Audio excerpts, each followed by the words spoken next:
আসসালামু আলাইকুম, সবাই কেমন আছেন? আজকের রেসিপিটি আমার পরিবারের খুব প্রিয় একটি রেসিপি।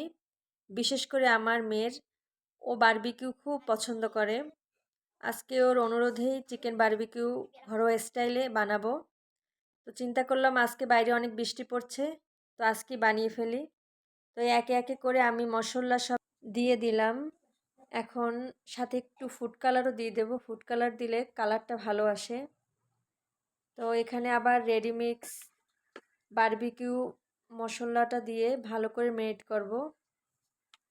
ভালো করে মেরিনেট করার পর এটা আমি 3 থেকে 4 ঘন্টার জন্য ফ্রিজে রেখে দেব।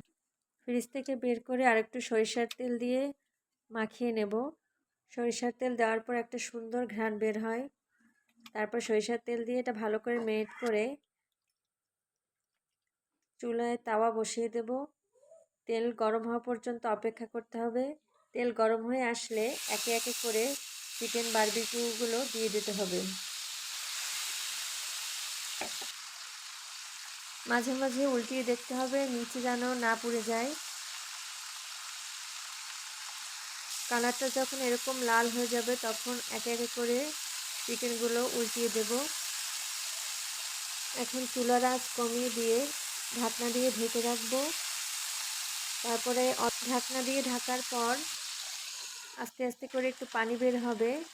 পানিটি শুকিয়ে আসলে পরে আস্তে আস্তে করে যখন এভাবে লাল হয়ে যাবে তখন আমাদের রেডি হয়ে যাবে চিকেন বারবিকিউ। এই বারবিকিউ আপনি পরোটা বা নান রুটির সাথে খেতে পারেন।